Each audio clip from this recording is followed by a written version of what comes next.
What's up, YouTube? It's the voice with the voice of college football, and today I got a very special video for y'all today.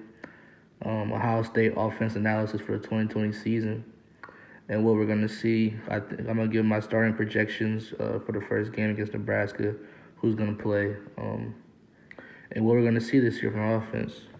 I am an Ohio State fan, but I'm gonna keep it a buck.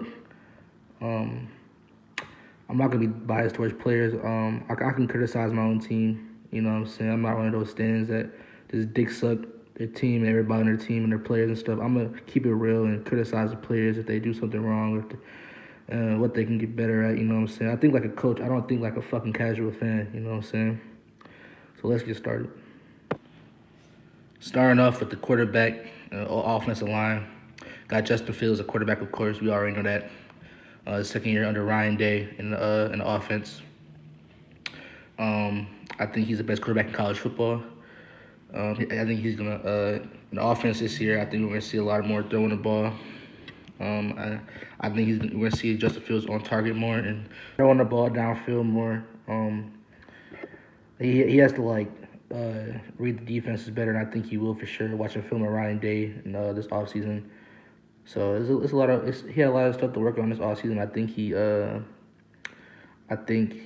did that, and I hope he did. But we're gonna see what Justin Fields this year. I'm really excited to watch him play this year. On the offensive line, starting left tackle, got Thayer Munford. I mean, everybody should know Thayer Munford's gonna start this year. Return senior, big year for him. He's gonna probably be one of the best tackles in the country. He was good last year as well for Ohio State, so he should be one of the best alignment on the team, one of the best alignment in the room for sure, and one of the leaders in the room for sure. The left guard, we got Harry Miller. I think Harry Miller is going to start this year, or he is going to start this year. 5-star talent. He's only a sophomore, but 5-star talent. I think Coach Stud going to get him right for sure. And he's probably going to be like one of the best guards in the country. Future All-American for sure. Starting at center, returning senior Josh Myers. Last year he was one of the best centers in the country. Nothing really to say about Josh Myers, man. Josh Myers is gonna be one of the best centers in the country again, probably an All-American this year. Going on the right guard, Wyatt Davis coming back from the opt-out. He opted back in. Last year, All-American guard, the best guard in the country. He's gonna be the first guard off the board in the draft this year or next year. You know what I'm saying? Like, nothing really to say about Wyatt Davis. He's for sure the best guard in the country, and he just makes our O-line that much better. You know what I'm saying? A right tackle, we got Nicholas Petit-Frere. He should start this year.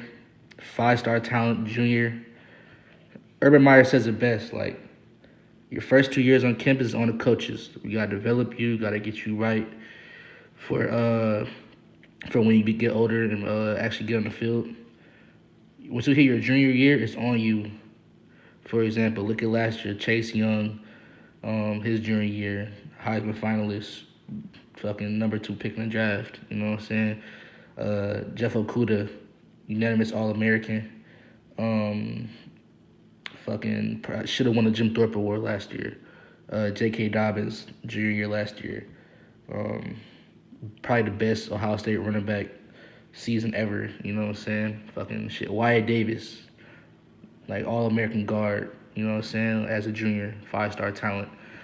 Fucking like these guys should, like guys like Nicholas Petit-Frere should be fucking amazing once they hit their junior year. Like, we recruit you, you're a 5-star talent. We recruit you to come here and play, and we're developing you best we can. It's like once you're your junior year and you're on the field, you should be performing at a high level. So I expect Nicholas Petit-Frere to have a good season this year and be one of the best tackles in the country. Getting on to the skills, at running back, got Trey Sermon and Master Teague splitting time in the backfield. Trey Sermon transferred from Oklahoma. Watching him at Oklahoma, the dude was a beast. I remember his true freshman year when he came into Ohio State. Fucking shitting on us, scoring touchdowns, catching the ball at the backfield, scoring touchdown, making plays. Like Trey Sermon's a beast, man. Like last year he got injured, you know what I'm saying? And he came. He probably didn't know he was gonna keep his spot or not. He came to Ohio State to get a better opportunity because we had a need and he had a need. So he came to Ohio State, and I think he's gonna fit very well. He's super explosive, has good ball security, runs hard as hell. I think he runs hard as like Zeke, as hard as Zeke ran. Like runs hard as hell. Um, he doesn't have that breakaway speed, so I wouldn't say he's gonna be like a big home run threat, but he's gonna make like big plays, like 20-yard, 30-yard runs every here and there. You know what I'm saying? He runs high, but he's a big back. Like I don't mind him running high because he'll run a motherfucker over. Like we saw in the Georgia game, his true freshman year, running niggas over and shit. Like so, I'm not I'm not too worried about that. So we got Master T spending time with him. Last year, people were talking crazy about Master T. And I see it. Like people say he's not explosive. Or he doesn't have the wiggle to him like J.K. did, and that's true. Master T is fast, but he's not explosive. Like he doesn't hit the hole just zooms through the hole. You know what I'm saying? I mean, Master T, he runs hard, but he can't juke a motherfucker out of his shoes or nothing like that. But he would run somebody to fuck over. You know what I'm saying? Like he's a perfect number 2 back. You know what I'm saying? He can block. He can catch the ball at the backfield as well. He's just not like a number 1 back that could just he's not like a J.K. or a Zeke or a Carlos Hyde, backs that can stay in a whole game and do everything. He's more of a Mikey or a Mike Weber. Mike Weber had a good game. He was really good. He can come in and play. He could do everything really, but he just needed a complimentary back that can come in and do it as well with him. You know what I'm saying? So I think Master T is gonna be a good number 2 back with Trey Sermon, and they're gonna spend time and do good things this year in the offense. Going on to the receivers at the X. Well, first of all, everybody knows Ohio State likes to rotate 6 guys at wide receiver. They call it zone 6. They can call it zone 10 this year with the depth they have at wide receiver. I got 7 guys that could rotate in the wide receiver room this year. Starting off in the X, I got Cameron Babb. He's a junior this year. He fought injuries. He fought injuries his past 2 years at Ohio State, but he's really talented, a top 100 recruit. They say I've heard he's worked really hard to get where he's at this season. I think he'll get on the field. I wouldn't be surprised. This is a young wide receiver room, and they need experience. And I wouldn't be surprised if guys like Cam Babb or Jalen Harris get on the field. I think Cam Babb will start this year because he's really talented and he's worked hard enough to get on the field. Rotating in with him, I got G. Scott, the freshman from Washington. G. Scott's going to be really good. Big, fucking huge receiver. He's a tank, 6'3", 200. Good route runner, good hands. He's just one of those guys that just big. He'll run routes and get open on a comeback or something. You know what I'm saying? Rotating in with them, I got Julian Fleming. Everybody knows Julian Fleming, the number 1 recruit in his class, or number 1 wide receiver recruit in his class, 2020. Big as hell, 6'2", 200 muscle, good hands, fast as hell, runs a 4.4. I can see him being a deep threat this year on the offense. He has to work on his route running, because if he already had it, I think he would have came in and played right away. But he has to work on his route running. I think Brian Hartline will get him right under that. But I could see him running vertical routes downfield and just catching it over people. You know what I'm saying? I could envision that already. You know what I'm saying? At the Z receiver, everybody knows Chris Olave is starting this year. Probably the best receiver on the team, one of the best receivers on the team, one of the best receivers in the country. Chris Olave is gonna have a good year this year at the Z. Same thing he's been doing. You know what I'm saying? Rounding people up, making plays, just being a playmaker like Chris Olave always does. Rotating in with him, I got Jamison Williams. If anybody watched the Miami Ohio game last year, you seen a flash of Jamison Williams catch a fucking curl and take it to the crib. This dude's fast as hell. I think he could be a good deep threat too as well. He's a good route runner, good speed, good hands. He could do it all, man. I think Jamison Williams gonna have a big year this year. getting onto the H or the slot. We got Garrett Wilson. And I was a little skeptical at first with this, hearing Garrett Wilson go into the slot. But just like watching film and just like listening to the coaches and shit, I think this is like probably like gonna be the biggest move of the offense, and probably like it's gonna be crazy to see. You know what I'm saying? Like it's gonna be really good. Like we gotta think Urban Meyer brought an H back position called the hybrid back, like back in the day, like with Dontre Wilson, Jalen Marshall, Curtis Samuel, you know what I'm saying, Braxton Miller, fucking like, playing slot receiver and coming in the backfield playing some running back. You know what I'm saying? Like that's what the H back was back in the day. But like now it's like Ryan Day's H back. And we seen it when he came in 2018. You know what I'm saying? Fucking with Paris Campbell and KJ Hill, got different route concepts. We got the H back running downfield routes, catching a lot of balls. You know what I'm saying? So like, I think Garrett Wilson is gonna go off this year, and we're gonna see a lot of downfield passing in this offense from the slot with Garrett Wilson, because you know Garrett Wilson's the guy who can go up and catch the ball. That's why I was a little skeptical. I was thinking he should play outside receiver and still play X, because like he can route somebody up, go downfield and catch jump and catch the ball. You know, so we saw it last year in the Clemson game, and like I think our receiver room we have so much depth in the room. We try to get everybody on the field, and I think having Garrett Wilson at the slot is just gonna be crazy. You know what I'm saying? I think like it's gonna remind us of like last year LSU's offense, how they had Justin Jefferson or Jamar chasing the slot, running downfield routes, and just going up and catching the ball. And that's what Garrett Wilson's really good at. So I think it's gonna be a big move this year. Garrett Wilson at the slot. I think he's probably gonna have the most yards and the most catches on the team this year, and he's gonna have a really big season. Rotating in with him, I got Jackson Smith-Njigba, the other freshman from Texas. I think he's next up for sure. I think he was probably the best recruit in this class, or the best wide receiver recruit in that class, from the Fantastic Four, from Julian Fleming, G. Scott, Jackson Smith-Njigba, and Mookie Cooper. I think he was probably the best one out of all of them. He's just super explosive and fast, especially out of his break. You know what I'm saying? He's not the fastest guy, but out of his break, he's just like mad explosive. Good route runner, good hands. He catching one-hand catches and shit. Like, I think Jackson Smith-Njigba is for sure next up. He's a dog, you know what I'm saying? So look out for him this year.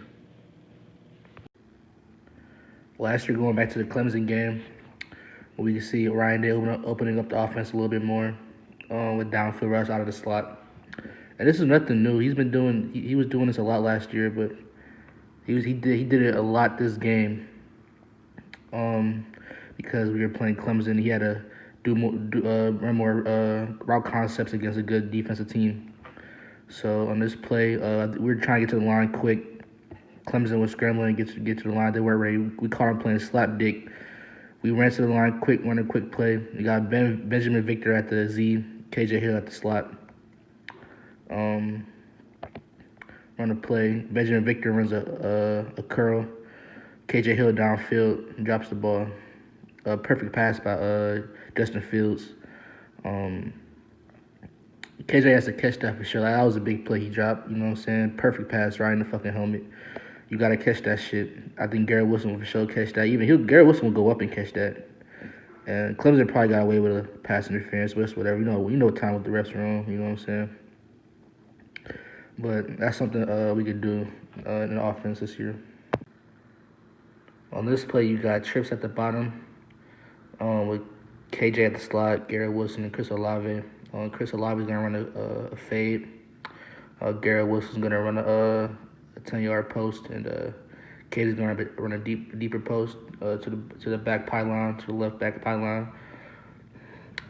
Justin Fields probably could have hit Chris Olave on a fade on this play. You got man press at the bottom, one-on-one, Chris Olave, Deion Kendrick. Chris Olave just fucking cooks Deion Kendrick off the line. He probably could have hit him. But he goes for KJ Hill on a post to the pylon. And we're going to see. Justin Fields gets held when he throws the ball. It could have been a better pass. If he actually threw it to the pylon, it could have almost been a touchdown. It was good coverage. The DB, like, low-key got away with a hole, but it's whatever. Like I said, I think Justin should have threw that fade to Chris Olave. That was for sure a touchdown. At tight end, I got Luke Farrell, a veteran guy. He's been in the program for a long time. Um, he could do both block and catch passes at the tight end position. He's you'll mainly see him on like first, second down, blocking a lot, or maybe catching the pass. You know what I'm saying? I got Jeremy Rucker rotating in with him. Jeremy Rucker is like our pass catching tight end. He catches a lot of passes at the tight end position. Highly touted recruit, come out of high school. He's going into his junior year now. He had a really good season last year. And I expect him to take his game to the next level this season and be a better pass catcher. I also got Jake Hausman rotating in. Jake Hausman is mainly like a blocker, blocking in the run game, you know what I'm saying? But he can catch passes too. He's a vet too. He's been in the program for a minute too, just like Luke Farrell. So like they really like Jake Hausman. He does really good things when he's on the field, so they're gonna get him in a lot. So I'm excited to see our tight end play this year. I do think Jimmy Rucker will get like more targets and catches this year, just because we're gonna throw the ball a lot more, and yeah, like that's the whole offense right there. My expectations for this offense, I think this offense will be the best offense in the country, just because of the talent they have and what they have. Like they have the best. I think they have the best quarterback in the country, or at least one of the best quarterbacks in the country. Justin Fields, one of the best running back duos in the country, with Chaser and Master Teague. One of the best wide receiver cores, if not the best wide receiver core in the country. You know what I'm saying? A good tight end room. And I think they do have the best offensive line in the country for sure. Either them or Notre Dame. You know what I'm saying? So we gonna see this year, man. I'm really excited to watch this offense play. I'm gonna do an Ohio State defensive analysis in my next video probably, and break down the defense and predict who the starters will be. There's a lot of stuff going on over there because Kerry Combs is coming in. It's gonna be a new defense, new stuff going on. So I'm excited to talk about that. And yeah, man, like, subscribe. It's the voice.